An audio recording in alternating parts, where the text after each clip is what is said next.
Bonjour et bienvenue sur Radio Clé de Vie. Je m'appelle Dominique Danton, je suis psychothérapeute systémicien et je vais aujourd'hui vous parler de la famille de façon assez généraliste, hein, en vous proposant d'autres émissions, d'autres temps dans lesquels je développerai des sujets plus spécifiques dont je vous parlerai à la fin de ce premier entretien par vidéo. La famille. Alors, la famille est un système. Cela va vous expliquer ce que peut vouloir dire systémicien à côté de mon titre de psychothérapeute. La famille est un système. Un système, c'est un ensemble d'individus avec un point central commun. Donc, on peut retrouver un système en politique, en religion, en écologie. On va dans tout ce qui nous entoure, on est dans des systèmes. Sur le plan professionnel, on appartient à une entreprise dans laquelle on appartient à un système hiérarchisé avec une organisation. Une famille, c'est la même chose. Une famille, c'est un système organisé avec une hiérarchisation. Il y a un père, une mère, des enfants. Ça, c'est la famille nucléaire. Mais cette famille nucléaire est également en corrélation et en interaction avec la famille élargie, les familles d'origine de chacun des parents en particulier. Donc les grands-parents, les tantes, les oncles, et bien évidemment, s'il y a des enfants, les cousins, les cousines. Donc la famille, à la base, est un système simple, hein, puisqu'il y a les parents et les enfants, euh, et que ce système, aujourd'hui, s'est complexifié de par tout un tas d'éléments extérieurs à l'intérieur même de la famille. À savoir que autrefois une famille avait une simplicité basique, euh, un père, une mère. Le père était celui qui devait permettre à la famille de se loger, de se nourrir, donc il était euh, le travailleur, celui qui ramenait un salaire à la maison, et la plupart du temps, les femmes étaient des mères à la maison, à savoir qu'elle s'occupait de la logistique, de l'organisation concernant les enfants, de tenir l'intérieur de façon à ce que ce soit accueillant, enfin bref, tout ce que vous pouvez savoir, voire même encore connaître aujourd'hui. Alors ça, c'était un système assez simple puisqu'il n'y avait pas d'interaction si importante avec le monde dans lequel nous vivons aujourd'hui. Le problème, c'est que les familles aujourd'hui sont dans des mécanismes relationnels très envahis et que par ailleurs, nous avons un discours social qui est en lien avec ce qu'était la famille il y a plus de 4 décennies.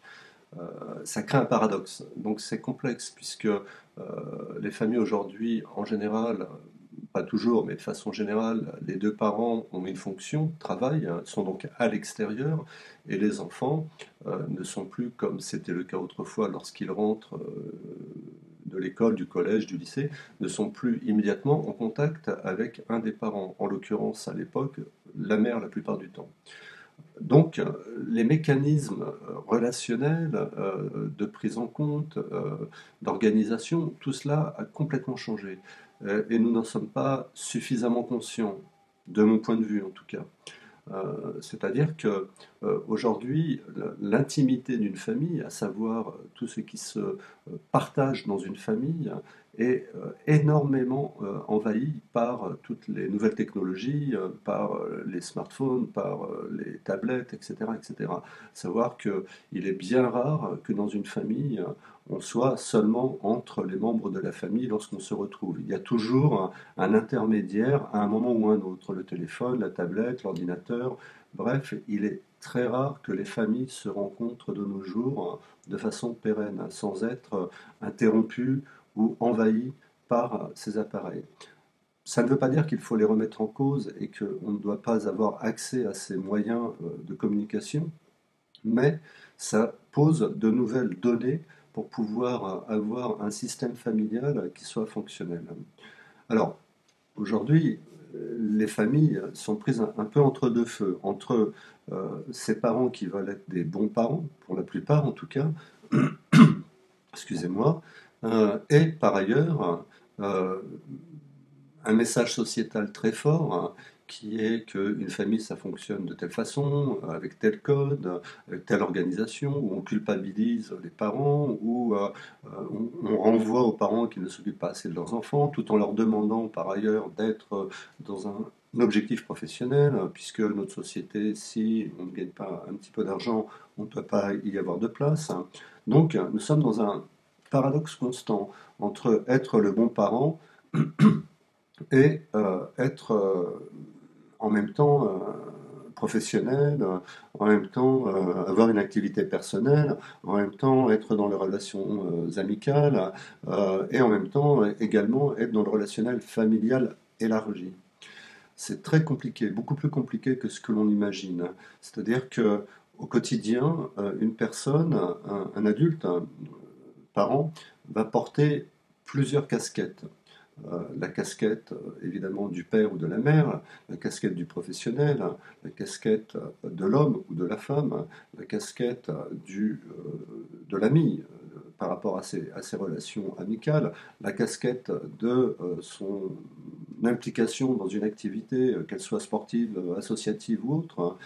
En fait, et j'oubliais la casquette également du fils ou de la fille de leur famille d'origine. Donc on est dans une multitude d'espaces qui interagissent les uns avec les autres et qui mettent très souvent en difficulté. Euh, C'est-à-dire qu'il y a une imprégnation dans tous ces modèles, dans toutes ces interactions, dans tous ces modes de communication qui sont là présents en permanence, qui créent énormément de stress et de difficultés à la communication dans un espace familial. Euh, il est donc très compliqué aujourd'hui d'être dans une famille avec une interaction déjà complexe à la base, puisque l'interaction dans une famille passe par le nombre d'éléments qui la composent. Donc si vous avez une famille de 4 personnes, le père, la mère et 2 enfants, vous avez un nombre d'interactions au quotidien quand ils se retrouvent qui est déjà très importante, hein, à savoir qu'il y a une interaction entre le père et la mère, hein, il y a une interaction entre les 2 enfants, il y a une interaction entre chaque enfant et chaque parent, il y a une interaction entre les 4, hein, il y a une interaction entre la mère et les 2 enfants face au père, et inversement, le père et les 2 enfants face à la mère. Vous voyez que ça représente un nombre d'interactions assez important dès le départ. Donc complexe d'arriver à créer un espace où chacun se sente bien, où chacun ait le sentiment d'exister, d'avoir une place, d'être connu, de pouvoir être entendu également, puisque ça c'est essentiel et important pour pouvoir arriver à se sentir bien dans sa famille. Un des gros problèmes qu'on retrouve à l'adolescence, un sujet que j'aborderai par la suite. Et donc, vouloir faire fonctionner une famille, ce n'est pas aussi simple que ce que pouvaient faire nos parents ou nos grands-parents, hein, où les places étaient prédéfinies, basiques, et où on ne se posait pas trop de questions quant aux sentiments, quant au bien-être des enfants. Il y avait une espèce de fonctionnement cadré, avec une position de chacun très spécifique, et ça avançait plus ou moins bien, et puis on en faisait ce qu'on en pouvait. Euh, la famille aujourd'hui a énormément d'enjeux. Les enjeux évidemment personnels, professionnels, les enjeux de réussite, ce côté où les parents sont dans une espèce de recherche permanente, hein, à être de bons parents, comme si, en tout cas c'est mon point de vue, il existait de bons et de mauvais parents, j'en suis absolument pas sûr. Je pense que chacun fait avec ce qu'il a, comme il peut, et parfois il y arrive, d'autres fois commet des erreurs. La famille n'est pas juste une réalisation, une construction, une mise en place technique. C'est un ensemble de temps partagé où se mélange évidemment le cadre, donc technique, mais également les émotions, également les interactions affectives, également les ressentis interprétatifs. Donc tout ça fait que la famille est vraiment, aujourd'hui, est vraiment un système très complexe, beaucoup plus complexe qu'il ne l'était il y a plus de 40 ans. Donc j'aimerais, au fil du temps, partager avec vous diverses idées que je peux avoir autour de ce que sont les familles aujourd'hui, mais pas uniquement autour de ce qu'elles représentent sur le plan sociétal, hein, mais au travers de thèmes particuliers. À savoir, j'aimerais bien aborder dans les émissions qui suivront la famille à recomposer, par exemple, qui est un vrai sujet, puisque de nos jours, de nombreux couples se séparent ou divorcent, et ça intervient évidemment sur la reconstruction de nouvelles familles où chacun arrive avec des enfants. Donc ça, c'est un sujet que j'aimerais aborder un moment, qui sera le thème d'une émission. J'aimerais également aborder comment se construit une famille, comment un homme, une femme euh, qui se mettent ensemble pour les couples hétérosexuels construisent une famille. À savoir que tant qu'il n'y a pas d'enfant, bah, ce n'est pas une famille. Mais ça, c'est un point très important, l'arrivée du premier enfant. Euh, comment finalement on se trouve, malgré toutes les lectures, toutes les émissions qu'on pourra avoir vues, lues, combien on se trouve confronté à des choses qu'on ne maîtrise absolument pas. Et on apprend finalement sur le tas, c'est-à-dire avec l'enfant. J'aimerais aborder également la place de chacun, à savoir comment fonctionne une famille fonctionnelle dans laquelle on va être dans la reconnaissance de chacun. J'aimerais aborder le couple aussi dans la famille, puisque une famille existe, certes, mais le couple ne doit pas disparaître au profit de la famille.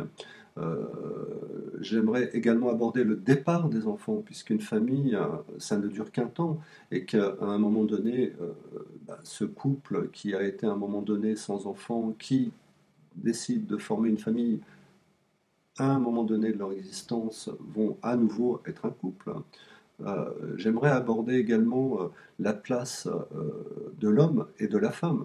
Je précise bien de l'homme et de la femme, qui sont bien évidemment dans un statut de père et de mère dans la famille, mais qui n'en sont pas moins un homme et une femme. Donc l'homme et la femme dans la famille.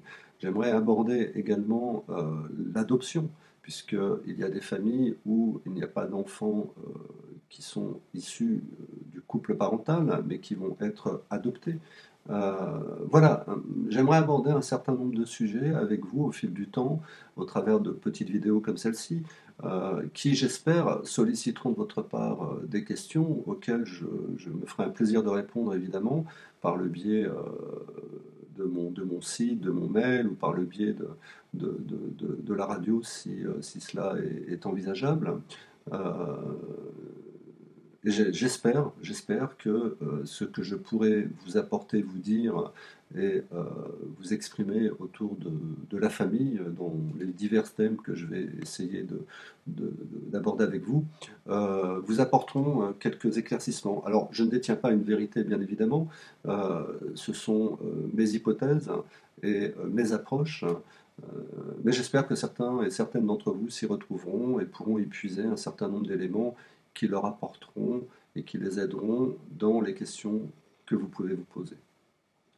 Alors, je suis donc psychothérapeute, systémicien, je m'appelle Dominique Anton. Vous pouvez, si vous désirez avoir plus d'informations me concernant, vous rendre sur mon site, qui est donc www.dominiqueanton, en un seul mot, Dominique avec un C, donc DOMINICANTON.fr. Sur ce site, vous trouverez de nombreuses informations concernant ma pratique, de nombreuses vidéos également dans lesquelles j'aborde de façon évidemment sommaire, mais un certain nombre de points qui me semblent intéressants et importants tant pour la famille que le couple, et également sur le plan individuel. Euh, je suis également joignable par mail à l'adresse suivante, do.an comme Noémie, T-O-N comme Noémie, arrobase, M comme Marie, E.com. Je vais aujourd'hui vous laisser et vous souhaiter une très bonne fin de journée, et j'espère que nous aurons l'occasion d'échanger en vous disant à très bientôt et en souhaitant que ce petit début de présentation autour de la famille avec un espace très généraliste vous aura séduit. Au revoir.